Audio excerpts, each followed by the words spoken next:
Down, your weekly.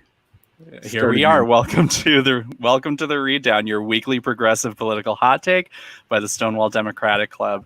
On today's episode, we will be reading down the worst in COVID today, this week's xenophobic bullshit coming out of the White House, and it's a lot, and some policy developments coming out of the Biden campaign. I almost said Biden administration. It's wishful thinking. We'll be opening the library to read the GOP for filth and giving you the rundown on the latest 2020 developments. My name is Jonathan Welch. I'm your host this week, and I'm joined by my co-hosts on the panel, Ryan Basham and Alex Mohajer, and our special guest panelist. He is an LGBTQ youth pastor, and he's running for Compton City Council in next year's election, 2021, Dr. Jace Dawson. Yay! Welcome, Jace. Hello. So, welcome everybody. It's great to see you all. And why don't we just jump into some stuff going on in the world before we get into our big Democratic energy. Let's talk about something that happened today. We had a very interesting event that occurred in the Rose Garden at the White House today when President Trump called a press conference for 5 p.m. and he just stood there and started trashing Joe Biden. Guys, what is going? I mean, first of all, it's illegal, but go ahead. Let's start. I just think we should stop calling it the Rose Garden and start calling it the Upside Down. I think that's reasonable. It's not. It's like it's Earth 2. It's like what's actually happening here. I mean, here's the thing about it being illegal, though. Campaigning the way he is in this illegal fashion, there's no punishment for, so he can just keep doing it. And it's not like the Senate's going to impeach him. Yeah. Do we think that maybe he's in this kind of weird in-between time where he's not going to face any consequences for doing things like this? I mean, he's always in a weird in-between time. This is no different. That's just who he is. And no one holds this guy accountable for anything that he does. And he's wrong for nothing and right for everything. I can't comprehend it. Yeah, it's baffling. Alex, I'm sorry. Yeah, actually, I want to see if we can share this with our viewers so they can get a little bit of a little taste. A little taste. I know I didn't get to watch it today, so this is going to be horrifying and probably delightful in an awful way. Can you guys hear this? No, we're not getting any sound on it. Oh. It may be for the best. I think it would be painful to share, although enlightening. Apparently, he went on just a tirade discussing Biden. Alex, you are muted. All right. Well, we haven't perfected that technology yet, but next week, clips. We'll get there. We'll get there. There will be full audio. Oh yeah.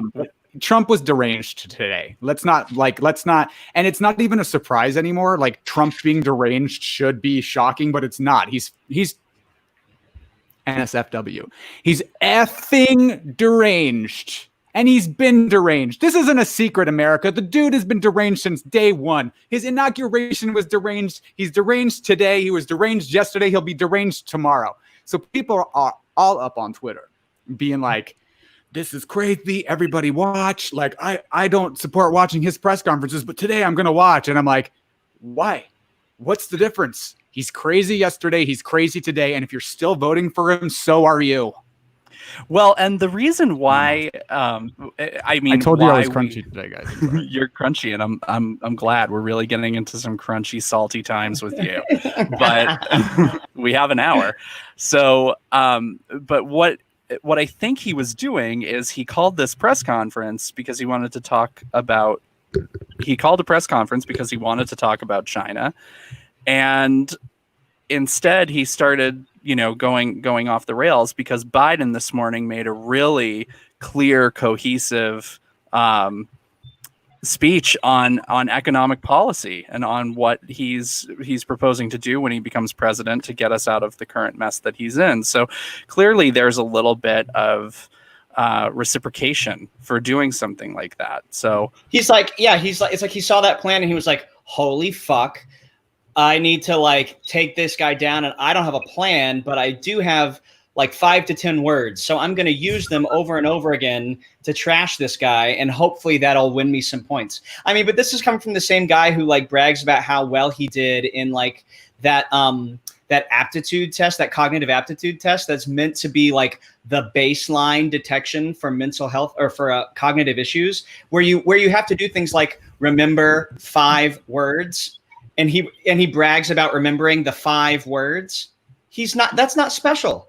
It's not special. I'm over it. We got about like 110 days left of this, okay? 117. November is coming. Yeah. November is coming.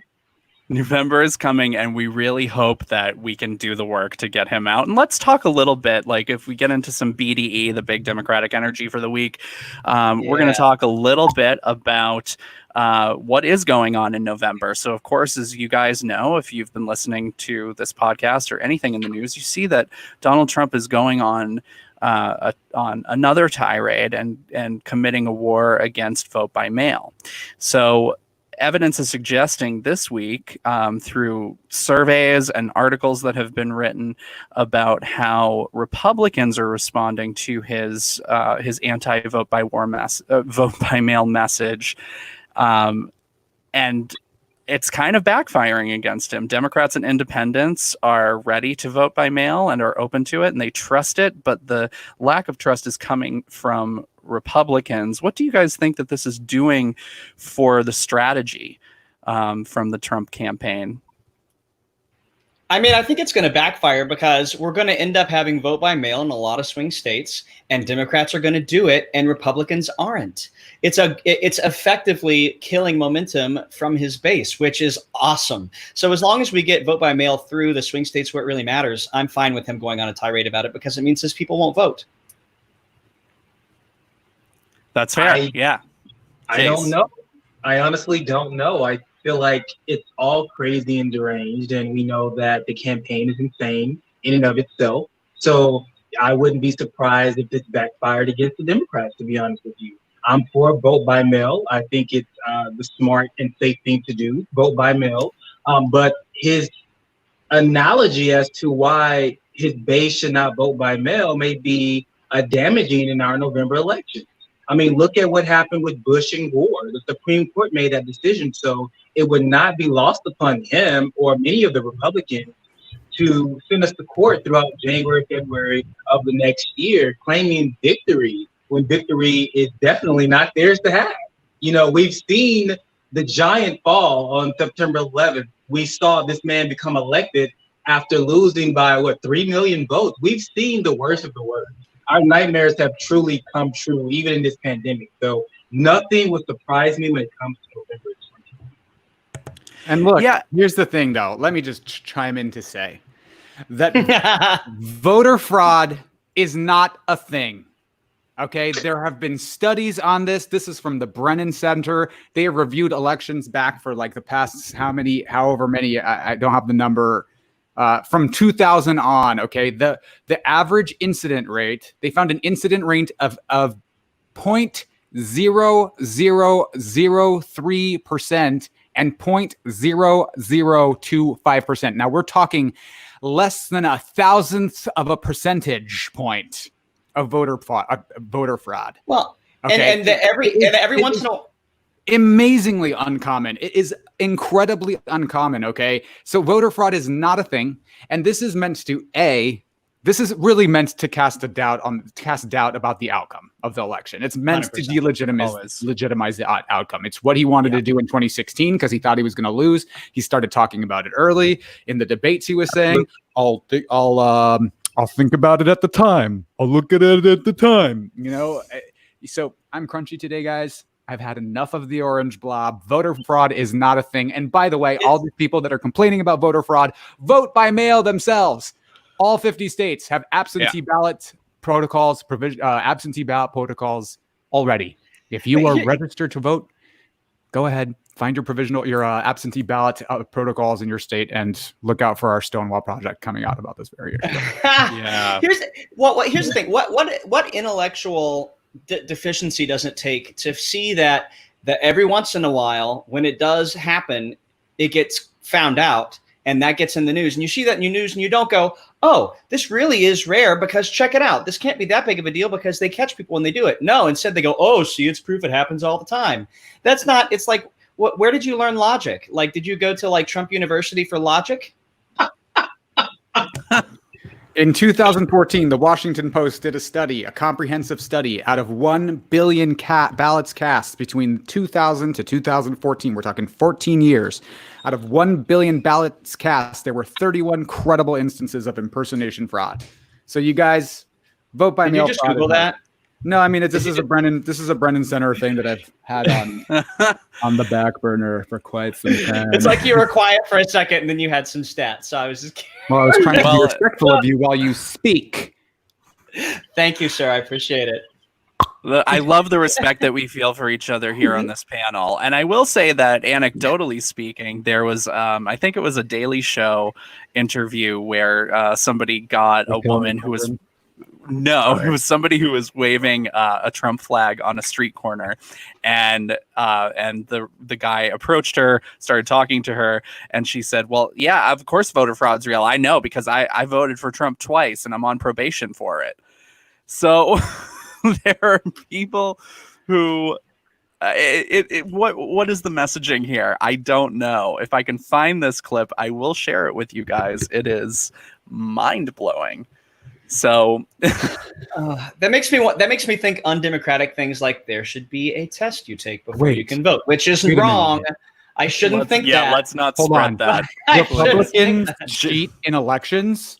What? I am beside myself with shock, said nobody ever. Republicans don't need, you know what? Like we were all talking about the Russians in 2016. The Republicans didn't need any help from the Russians to steal elections. Okay, they've got their fucking disenfranchisement. Oh my God, F-bomb. Sorry. They've got their voter disenfranchisement, their electoral college, their voter cross-check, their racist voter ID laws, their closing down of ballot of voting centers in urban areas or areas heavily populated by people of color or young people.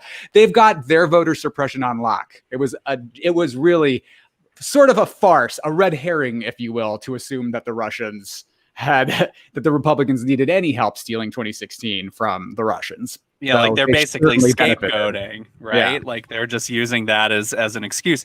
And we're seeing it, right? We're seeing it in primary elections that are happening all over the country. And we'd be remiss if we didn't mention that tonight we're awaiting results for primaries in Maine, where we get to see if Sarah Gideon, who is the current House Speaker in Maine, will get to take on Susan Collins for the Senate seat. I have a lot of friends in Maine. They all told me that they voted for Sarah today. Very exciting. Also in Texas, where Alex Mohajer just drove from, you have a primary happening there to see who's going to take on John Cornyn. If it's going to be, it looks like MJ Hagar has kind of been the candidate in the lead there. It should have been Beto. Well, but it's not. And it's not. So we're going to support her. It's a woman. Oh, we're so supporting her. It's a woman, and it's a veteran, a wounded veteran who got a tattoo on her arm to cover up her wounds. She's kind of badass. If you haven't seen MJ Hagar's 2018, she ran for Congress in 2018, and she had just like one of the best announcements out there. So go look that up on YouTube. She's fantastic. And also in Alabama, Jeff Sessions and Tommy Tuberville. Like, it's either going to be Jefferson Beauregard Sessions, the worst the worst racist elf that we've ever seen in the United States Senate, or a football coach who has no business being in politics. But hey, that's the Republican Party. So we'll see how that goes tonight. I've been thinking all day about this. Like, what serves us better? A guy who's like been a name in Alabama for decades, but now Trump is actively campaigning against. Do we want him to win? Is that good for us? Or a supposedly, apparently beloved football player that Trump supports, but doesn't have nearly as much name ID in Alabama? Like, who do we want to win? Who's better for the Democrat? Let's go around. I don't know, Jace, do you have any ideas for who you think should win this race? Yeah, a Democrat. Yeah. Doug Jones, maybe, right? Yeah, right. I don't think it matters one way or the other what type of Republican the guy in the White House is going to support. I just think it's important that we put more liberals in office across the country, especially in the South. I actually got my start in the South, seeing as I was born there. And that's one of the reasons why I made California my official home, because living there, I was in a box, and it's ultra conservative. And, you have elected politicians who have no bearings, no understanding of the day-to-day people, especially in our major cities. And I think that that's really important, and that's overlooked election after election after election. And it has to stop. And for the first time in, I don't know, ever, it looks like Texas could possibly, maybe, in a way, one day go purple. So here's to that. Yeah, it's only been 44 years since Texas voted blue in a presidential election. And in the meantime, we've had people like Lloyd Bentsen, who is a very popular senator, Democratic senator from Texas until the 90s, and Governor Ann Richards, who was the last Democratic governor. And that was certainly in my lifetime. And she was voted out in 1994. So it is very possible. Polling has them very close right now. Biden seems to be in the lead. In fact, there was a poll that came out this weekend that had Biden up 5 points in Texas. So if we think that it's impossible, it could very well be possible. It could happen. And I want to shift to polling now, because since we're talking about some of these states where we just haven't expected Joe Biden to do very well. Montana, a bunch of polling came out of there this week that shows that he's only down a couple points behind Donald Trump, and that Steve Bullock, the current governor who's running for Senate, is polling either ahead or pretty much level with Republican Steve Daines. What do we think about the opportunities to pick up some seats and maybe flip Montana blue? Oh, I would love to flip Montana blue, but although I think in those same polls, though, that in the race for governor to replace Bullock, the Republican is edging out the Democrat a little bit, which would be a tragedy. But having said that, I mean, Bullock would be an incredible senator, and then we would have a state like Montana, an upper Midwest state with 2 Democratic senators, wouldn't we? So, I mean, I think the chances are real, but I think it's one of those situations where we actually have to be making a serious effort. We can't just hope and wish and count on that name ID. This is one of those things where this is one of the reasons why the 50-state strategy that that some of us are used to, have Howard Dean ringing in our ears saying back in the day. This is one of those reasons why that 50-state strategy matters, because we do need to hold on to that governor's mansion. We do need to flip some seats at their state level. And we have the opportunity to win a Senate seat there. But if we treat it like a foregone conclusion that it either is or isn't going to happen, then we're missing an opportunity. And that's a real shame. We can do better than that. Yeah, and polling suggests that it looks close in every poll. So it should not be something that we write off, especially since Bill Clinton won it in 92. So again, we have like a little bit more of a recent history where Montana can go purple. Well, look, in all of these races, in Alabama, in Montana, we're seeing an energized electorate that's frustrated with the current administration. And I believe that the 2018, let's look at the 2018 midterm election, okay? Now a storied blue wave election where we saw over 100 Democrats elected to Congress. We flipped the Congress. That was already in the making in 2016. That was already in the making with Doug Jones's win. But Doug Jones beat a very racist child molester, Roy Moore, by a hair. Okay, so he had an opponent that was such trash that it was really hard. I mean, it would have been unbelievable if Roy Moore got elected, and he still was very close. And the dude spoke fluent Russian, by the way. Just FYI. No way. Yeah, are you serious? There's a video of him online where he's like the interviewer. I think it's Bashir. Forget his name. Very famous British journalist is asking him. Oh, Martin Bashir. Martin Bashir. Yes. He's like, it sounds like you have a lot of opinions that line up quite well with Vladimir Putin. If you met Vladimir Putin today, what would you say to him? And he's like, starts speaking fluent Russian. Like, I agree with you. That's what's up in the Republican Party also. But he's let's like a Manchurian candidate. The Democratic tide has started, and it started years ago. We saw it in special elections that happened in Philadelphia and Alabama. And we saw Democrats flipping 30, 40 seats in state legislatures, and then these special elections for Senate seats, which, by the way, Doug Jones filled Jeffrey Beauregard Sessions' seat after he was appointed to the Trump administration and then got fired, which I just think is such amazing karmic penance.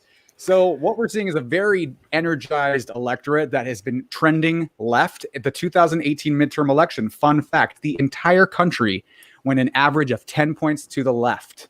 When we talk about Texas, Texas has been trending blue for 10 years, and it's been little leaps and jumps. Obama lost Texas by like 11 points. Hillary lost Texas by 9 points. Then you get to Beto O'Rourke in 2018, and he's lost it by 2 points to Ted Cruz. And now we're seeing polling, yes, that suggests that Joe Biden is up by 5, though Biden will tell you, and I will remind you, we all thought Hillary would win in 2016 too. The polling suggested she had a 97% chance of winning. We can't trust that the Republicans will not interfere with the election. We've got to be diligent. We've got to be activated. We've got to show up in numbers that they cannot deny. So no one rest on your laurels. Ignore the polls, even though I do love them. I'm like a glutton for it.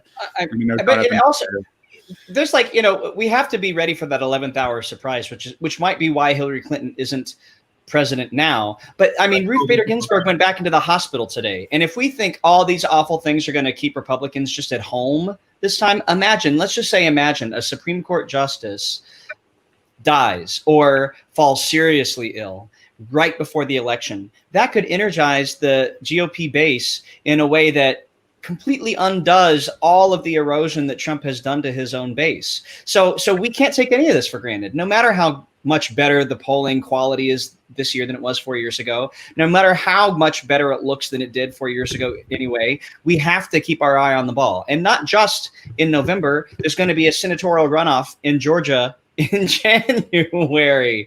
So we can't give up on this. We can't just go, well, I did my part now and go back to, words with friends.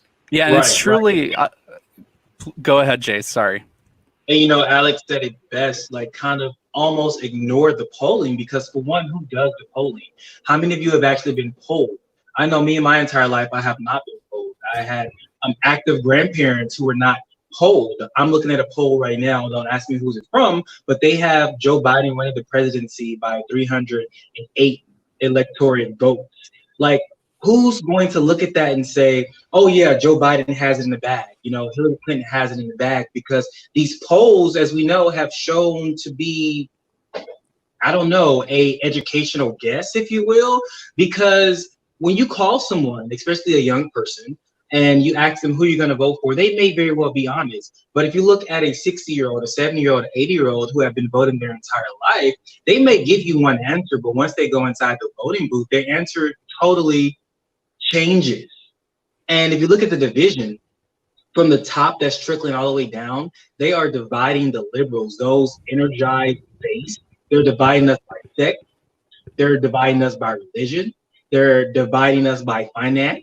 And they want to put us against each other. They want us to argue that a woman should be in office over a man. They want to argue that a Latin or a Latina should be in office over a black person or a white person. They want to argue that, you don't want to put someone of the rainbow community over someone of the heterosexual community in office. And then that started to allow us to really bump heads when it comes to our local elections and even our mainstream elections way up top.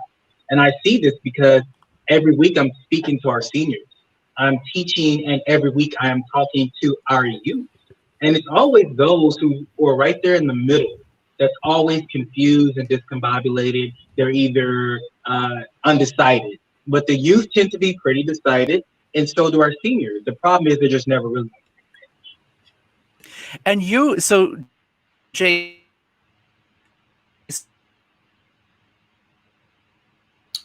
Oh no, do we have a connectivity issue? I can hear you now. Well, while we wait for Jonathan to get back, Jace, tell us a little bit more about what you're hoping for the outcome of 2020, and what are you seeing as being the most important races? I am praying that we take that there's no negative interference with our voting from the presidential races to the Senate. It would be just a great pain lifted off of my shoulders to have Biden elected as president with the first vice president female in office, along with the majority of the Senate and the majority of the Congress. Like, right? Because it is important, as you stated earlier, that we place someone in the Supreme Court that's more liberal than not.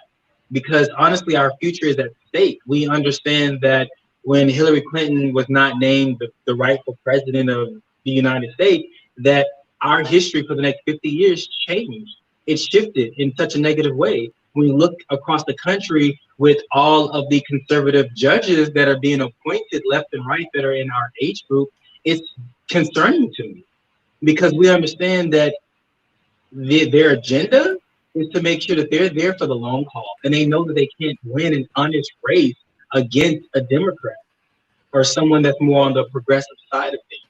So my hope is that our base will not only go out and vote for the president, but also vote for the president to have support, and that's both houses of Congress, and including our local level, city council as well. I just want to share with you that I just got an alert on my phone. Jeff Sessions is projected to lose his primary tonight. Wow. Can you believe that? Can't. No. I'm blown. What a downfall. What a downfall. Poor guy. I'm just blown away. Wow. Here's the thing though, and people rightfully call Jeff Sessions a wimp because he has stood up this whole time to Donald Trump like a wet paper bag. So for him to be projected now to be losing this primary, it's I think that whatever hardcore spirit people who live in Alabama have, like whatever the tried and true iron constitution attitude people in Alabama feel they have about themselves, I mean, that is not that. That's being a wimp. It's being a wuss. And listen, I also grew up in the South. You do not ever want to be called a wuss. And that is what Jeff Sessions has been when it comes to Donald Trump. And that's why he's projected to lose tonight.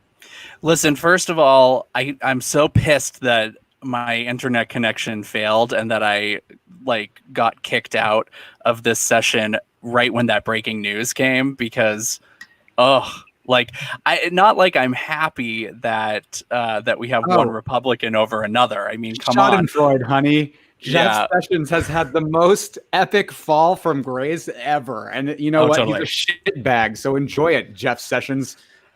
I have friends who are from Alabama, and there was an interesting take. Like, I do think Tommy Tuberville will end up winning the general, unfortunately, even though Doug Jones is a fantastic senator and deserves to be reelected. But one thing that he said, or that one of my friends said, was that because Tuberville is, I think he's an Auburn coach or a former Auburn coach, the football rivalry the football rivalry, though, is so strong that there are people who see him, and even if they're Republicans, they're like, I'm not voting for him because he's an Auburn coach. Let's start our own Russian psyops campaign and start pitting the Auburn folks against the football coach, the Roll Tide, and just have them just go at it. There's no way I'll vote for Auburn for Tommy Tuberville, and that was really quite. Listen, not everybody in Alabama talks like that. It's just 98%, not all. I'm sure Martin Bashir doesn't talk like this, but it was how I interpreted it. Well, guys, I was gone for about 10 minutes, but I want to move on. No, it was just one. It felt longer than it was. We missed you, though. Thank you so much. I missed you guys, too. I was really concerned. That was me longingly holding my hand to touch just one finger. Everything he's saying isn't totally true. I just booped your nose. Okay, so we're gonna go. we're gonna move it into the book club territory before we go on to our main topic, because today a very interesting book came out, written by Dr. Mary Trump. She is the niece of Donald Trump, and she's like kind of the black sheep in that she is like like the good one. So she and her brother, She's the only tolerable one. exactly, like she and her brother are the ones who got away, and they kind of got screwed by the Trump family. The stories are incredible, and she came out with the book today. She's a clinical psychologist, and her book is called Too Much and Never Enough, subtitled How My Family Created the World's Most Dangerous Man. And it came out today. I cannot wait to read it. What do you guys think? Are we reading this book? Does this I think we help? should live stream an entire reading of it, just beginning to end. Should we do a dramatic reading and have all of Yes, our... can I be Mary? I mean, I already am. Well, Mary, I think you have some Mary energy. I think we all would be took Mary. that joke away from you before you could use it yourself, so it's not funny if you do it. But some of the claims in this book are wild, right? It's here. I'll read a little bit from it. Donald, following the lead of my grandfather and with the complicity, silence, and inaction of a sibling, destroyed my father, Mary Trump. Writes, I can't let him destroy my country. And that's just the beginning. She calls him pathetic. She calls him a clown. She calls him a fluke. She says that cheating is a way of life for him. She just really blasts his academic pedigree, provides false info on his application for admission, cheats on his exams, tampers with records. I mean, she really goes all in. And let's just look at the historic nature of the family member of a sitting president writing such a damning tell-all book. And yet, is anyone going to be surprised or shocked? And it's not just any family member. It's a PhD clinical psychologist who is already doing very well in her own life. She doesn't have to sell a book to do well. She's not desperate for money. Life is fine for her. In fact, she could be taking risks with her career by doing this. Her otherwise very excellent career. I mean, this is unprecedented. Listen, 200 years from now, there's going to be a musical called Trump in the style of Hamilton, and she's going to be a pivotal character. Why ruin the musical theater too? Like, haven't you had enough? God, I really don't think. The thing about that is that they actually had a restraining order stopping her from speaking anything about this book, per her attorney words, not mine. And when I think about how he tried to stop her from speaking and telling her truth, and by way his truth as well, it reminds me of his his taxes. How he tried to get the Supreme Court to put a stop on presenting his taxes. So who worked so hard to stop information from being revealed if there's no criminal activity to it? I mean, obviously it's nothing that we don't already know or that we can't take an educated guess on. But honestly, this guy has gone over and beyond to stop us from getting some basic information. Why? I mean, we know why, but honestly, We do. why? Yeah, I mean, it's all kind of coming out, and I think Mary Trump talks about it a little bit in her book. Like, she goes into some of the financial details about without actually seeing some of those documents, but knowing really what her family did and what her family hid from her, because she was entitled to an inheritance from her grandfather that ended up never coming her way because her uncles and her aunts essentially stole a bunch of money and put it into private trusts. I know I'm going to read this book, and I anticipate that I'm going to read it cover to cover, that I can't get enough, because it seems like it's too juicy, like, to put down. So I'm looking forward to picking that up actually tonight after our broadcast ends. So I just don't think I can. I mean, I'm already so traumatized by the existence of Trump as president. I don't know if I can dedicate more time to reading a book about it. yeah, I can if we do a dramatic reading. Yeah, like there are two dramatic readings that I really want to do, like staged readings. This is one of them. The other one is Suzanne Summers' book of poetry, and if you haven't read it, like, I implore you, I own a copy, so go pick that up. I did a reading of the Mueller report with a bunch of activist groups, including Stonewall and a few others. It was like 48 hours long. We did an entire reading, and we came in segments and did parts of the Mueller report, and it was a little boring. You know, what I would really like to do is Mary Trump's Too Much and Never Enough, How My Family Created the World's Most Dangerous Man. Available today in hardback on Amazon and everywhere where books are sold. Sold. Hardback. Sold. And that's your plug for Dr. Trump. And we really hope that her. I know we hope that her book sales do really well. The audiobook is also already available, so if you don't want to get the hardback, you can just spend an Audible credit on it. Can't wait. So let's talk about let's go to a more serious topic. We are all in Los Angeles right now, and we're living in essentially COVID hell because as of right now, 31 counties have been declared by Governor Newsom to close most operations in places like bars, restaurants, gyms, sports clubs, indoor facilities, and statewide, he's closed a significant amount of businesses as well, quite suddenly. We're right next door to Arizona, which is seeing some of the highest spikes in the world right now, and the governor there, Governor Doug Ducey, is essentially doing nothing. How did it get so bad? How did we get to where we are now? Is it masks? Was it leadership? I want to hear from you guys. Jace, you're shaking your head, so I'll let you go first. I blame Arizona and Nevada. I'm kidding, but seriously, there is an absentee in leadership, and that's where it starts. We've had warnings from November and October. My job, where I am or was the district human resource and finance director for an organization that is based out of China, had information come in, and they closed down the locations there. They closed down the locations here. We had fair warning. So did the United States government. We acted too slow. We were not on the same page as how to move forward in protecting our country.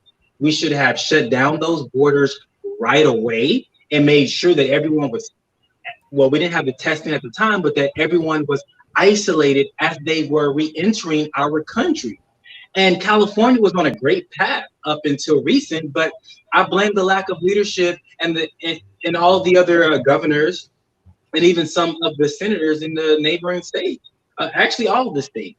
I think that we need a nationwide shutdown, a 14-day quarantine so we can get a hold of this virus. It is ridiculous that we have so many lives that are impacted by this pandemic. When you have second and third world countries that are thriving past this pandemic at this point, why can't we, the United States of America, right, a for-profit country when it comes to our medical world, can't get a hold of this? And we're still having this debate about healthcare for all. I am dumbfounded by it. And every day that I wake up and I'm looking and I'm reading my tweets and I'm looking at the news and I'm getting my information, I'm continue to be dumbfounded. I don't understand how we're able to operate in this way. Right. So clearly we're lacking leadership from the federal level, which is exactly why we're having this issue, because we're leaving it up to the states. And while this is happening, and while several states are seeing these huge numbers, these spikes, where just the focus for COVID-19 is really on the United States worldwide, the Trump administration is spending time putting opposition research out there on Dr. Anthony Fauci, who's really the only person coming out of the White House who's talking any sense, who really, who we can trust. How do we fix this? Like, how do we make it better? I mean, somehow we've got to communicate to people that, look, the EU has 100 million more people in it than the US does. And yet somehow the state of Arizona alone has more new cases than the entire EU. And I'm not sure that's reaching everybody. I think the way that we fix this is find a way to get that kind of news to everybody in this country, everybody in the middle, the kind of people who are going to make the decision about this election in November. Those are the folks who need to know these true, hard, indisputable facts. So, I think it's podcasts like this, but I also think it's like talking to people that we already know that we avoid having political conversations with because it's uncomfortable, but we need to do it anyway. I think we need to, it reminds me of when Harvey Milk started encouraging everybody in his group of people to come out to their families, and it was going to be awful, but they did it anyway. We need to start coming out to our friends and family who are anti-Fauci, anti-science, pro-Trump, as hear the actual facts and really communicate them to these people, because otherwise they're going to get it from Fox News or Rush Limbaugh, and they're not going to really know how much worse it is here than everywhere else. There's my soapbox. We just need to make sure people know. Yeah, so I think of course it's masks. Like, we talk about wearing your mask all the time, and so there's that component. And in terms of like here in LA, if we talk about like how we failed, I think we probably opened up too soon. I don't know how you guys feel about that, but we definitely just kind of opened everything up without any guidelines or restrictions or guardrails, and or enforcement on the few guardrails that we had in place. So I know that there are a lot of people who are very upset right now because they can't go to the gym and they can't like go eat in restaurants and things like that. We just have to get through this period, and hopefully it will not be several months long, although it may be. And perhaps the only solution is to vote for leaders who are actually going to take this seriously. I mean, to be clear, Orange County bleeds right into LA County, and Orange County is full of people who were never about the masks, never about distancing in the first place. We're in a shitty situation in Southern California right now because there are too many people who are conservatives, Republicans, Trump supporters who were never on board with social distancing, never on board with wearing masks. And it was enough people that all of us who were doing the right thing got canceled out. That's why we have a spike now, because people are being assholes and selfish because they think they're taking a political stand because the man that they followed told them to. This is Donald Trump's fault. Absolutely. And while we're on that subject, we do have an opportunity to boot him out of office soon and replace him with Joe Biden. And recently, the Biden-Sanders Policy Task Force, which was pulled together by both campaigns in order to create different policies that were a nice merger of ideas between the two, recently came out with a set of recommended policies that have to do with economic growth, with environmental impact. Can we focus on this and like try to end our episode on a positive note? How do we feel about some of the policies that have come out of this task force? Well, firstly, I want to applaud Joe Biden for putting his finger on the pulse and understanding that progressive policies are popular policies and that you need to appeal to a radically different style and method of doing things if you want to win this election this November. The old way of doing things is not going to cut it, and we need radical change, and we need it fast because we have so many dumpster fires, COVID-19 being one of them.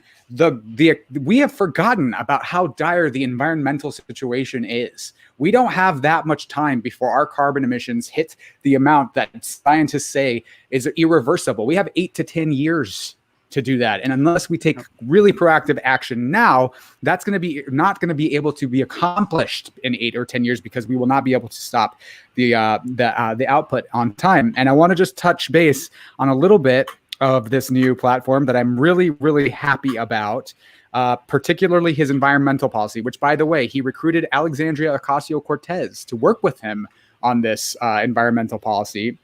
And the Sunrise Movement, which is a very progressive, very left and pro-environment organization who Stonewall has done a panel with about climate change in the past, has applauded this new platform. It says, and this is from the Sunrise Movement, the Biden goes big and fast on clean energy investments, shifting from $1.7 trillion over 10 years to $2 trillion over 4 years. He commits to 100% clean electricity by 2035, historic investments in sustainable public housing, public transit, and electric vehicles. This is stupendous and huge.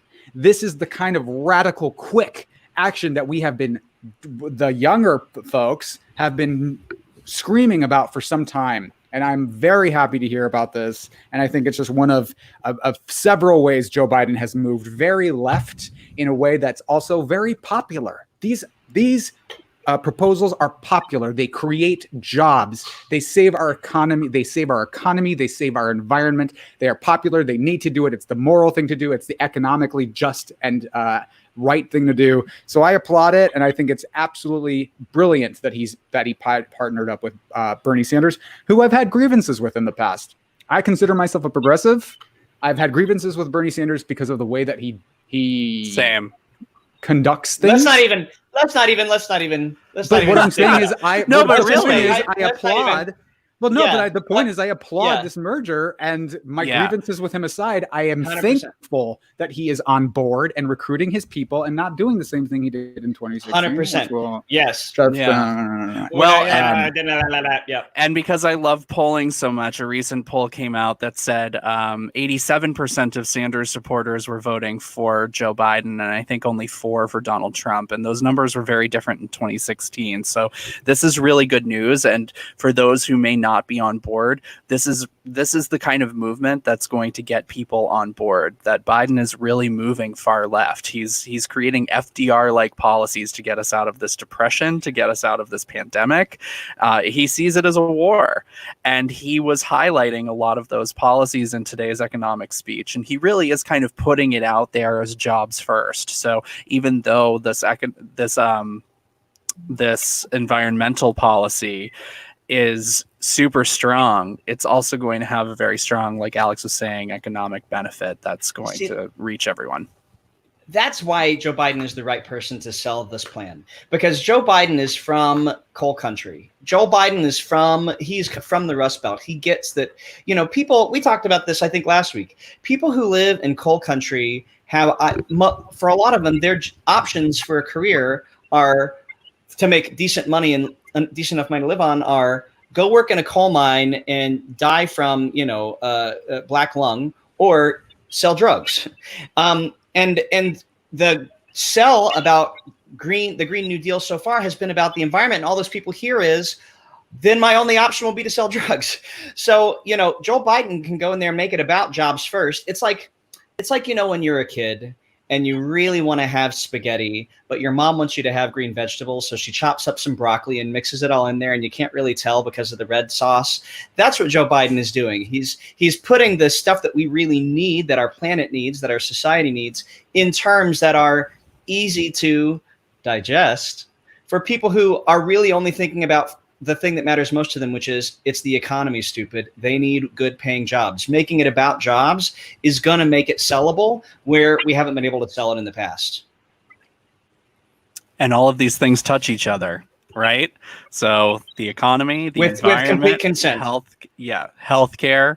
I mean, these are all things that these areas really do touch each other. So, so I know I'm thrilled to see some of this, and I want to move on so that we can get to what we used to call the soapbox. We used to be able to perch ourselves up there, but now we're calling it the library. Guys, the library is open, and we're going to go off on our topics, on our pet issues. And for this, I'd like to go to our guest first. I'd like to go to Jace. Do you have a soapbox moment that you'd like to bring to the library? Yes, absolutely. Wearing these masks are essential and they are important. And so let me just go off. For one, our essential workers need a $600 a week or a $400 a week stipend, whatever you want to call it, like the rest of the world. They're putting their lives at risk to make sure that our country continues to move, even though we're handicapped. Secondly, how about the people with the massive protests with their AR-15 storming Governor Mansion and meeting in these large groups, right, with their guns are blazing, talking about how it's injustice to wear a mask and it's against their human rights. But yet these are the same people that are quiet every time a black man or a black woman is shot down unarmed and in the back, or someone's knee is on their neck. They are quiet when situations like that happen. Or when the president gets up on his soapbox along with his Republican buddies in arms and talk about how one group is such good people, but the Black Lives Matter people, and we'll get on that, are a bunch of criminals and thugs and terrorists because they are forming to make change where it's needed the most, right? And so you turn your attention toward people who are outright threatening violence, showcasing a violence to some, because to me, if you are out with a gun in your hand, it doesn't matter to me. It just seems like a level of threat. versus people who are coming together to do what is in the Constitution for them to do, which is protest. Now, Black Lives Matter. I want to touch on this because, a lot of people are not in kind with me when I make this statement, but I believe that some that say all lives matter, but all lives can't matter until Black Lives matter, and all Black lives can't matter until all Black lives matter. And that's referring to our transgender brothers and sisters, our non-binary siblings, and everyone from our LGBT plus spectrum. That just really grinds my gears, how we pick and choose what to stand up for and to sit down for. It grinds my gears when we have a community that's united on one issue, but divided on another issue that's just the same. How can you make a difference between the two? I can't understand that. That's one of the reasons why I've devoted my entire adult life to fighting for injustice, fighting against injustice, fighting for our seniors and our youth and our LGBT community. Because injustice anywhere is a threat to justice everywhere. And it doesn't matter of your background. If we're going to be united in unity and moving this country forward, we have to make sure that everyone is brought to the table, that everyone is able to eat at that table, and that everyone is protected, not picking and choosing. I'm here to tell you that, I am Jace Dawson. I believe that all Black lives matter, and all lives can't matter until the LGBT Black lives matter as well. And that's a message. Then wear your mask, and that's a message of unity, and that's something that we all have to be together, and that is a very powerful message. And I love that you punctuated it with the mask thing, because I'm the person who yells at everybody to wear their mask. I'm going mask to. Karen. That's mask right, Karen. That's right. That's right. I am the mask Karen. Okay. I'm gonna save the crunch for last, so I want to go to Ryan next. Okay, so here's the thing. All members of Congress who aren't, like quarantining themselves are going to be back in their offices by July 20th. Supplemental unemployment insurance runs out on July 31st. There's already a lot of discussion about more stimulus money coming through for companies, for corporations, and all this and all that. But it is not a foregone conclusion that included in this package will be the enhanced UI being extended as well. There are millions of people in this country who are counting on that and will continue to count on that, because what we see now is that this outbreak is getting much worse. And so I'm calling on everybody who's listening to this to call your senators and your representatives.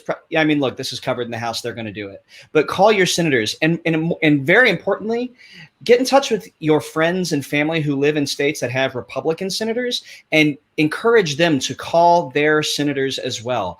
All it takes is a slim majority to move a bill through Congress that includes extending unemployment insurance enhancement through the end of the year.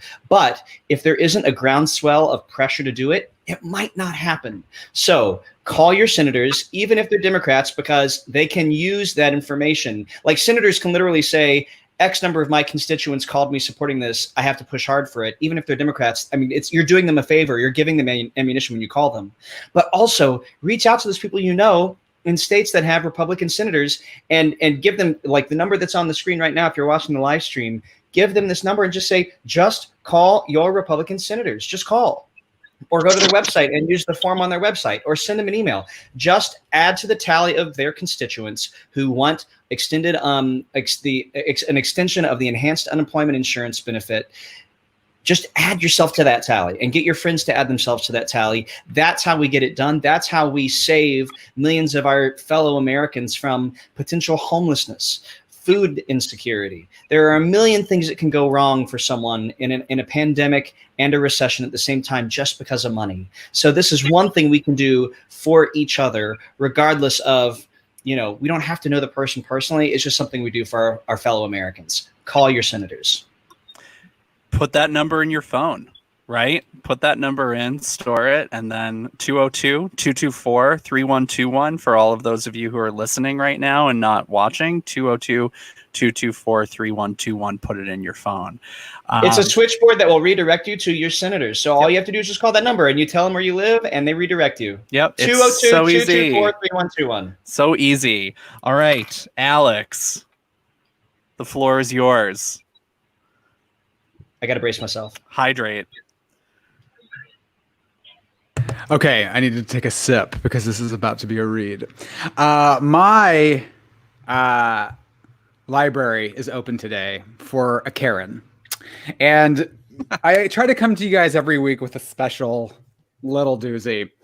There is a woman who showed up at an Orange County Board of Education meeting yesterday. Ugh. Without a mask. Now, this woman's name is Dottie Sunshine. That's her actual name. Stop. And as I am a fan of publicly shaming people who act like total, dangerous, deluded, crazy assholes in public, and they're proud of it, I think now is the time. Now is the time to burn the bridges. Now is the time. Now is the time because it's costing lives. And you know what? This Karen, Dottie Sunshine, shows up to the Orange County Board of Education meeting without a mask. She's live streaming on Facebook. She's antagonizing the Black Lives Matter protesters who are there. And now she's responded to this because I've been in contact with her. She was very displeased that I posted her video to Twitter and it went viral. So if everyone's watching this right now at Alex Mohajer, go on and check out a video of Dottie Sunshine and decide for yourself. She's very upset. She says I dishonestly misrepresented her stance, even though I'm literally just posted the video. I just posted the video.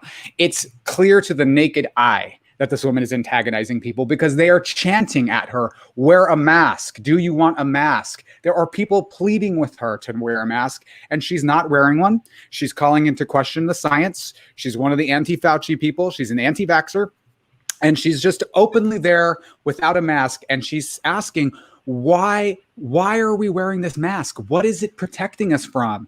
This woman is also a registered, or not a registered nurse. She studied nursing. She says she was a nurse for many years. So shame on you. I take great pleasure in shaming you and putting you out for the public eye to see. You put yourself on Facebook Live. You wanted the world to see exactly what you were saying. And it was only when someone removed your video from your echo chamber and put it for the entire world to see that you got upset about it. If you believe what you believe, if you're trying to educate people about the mask thing, stand by your shit. Stand by it. Own it.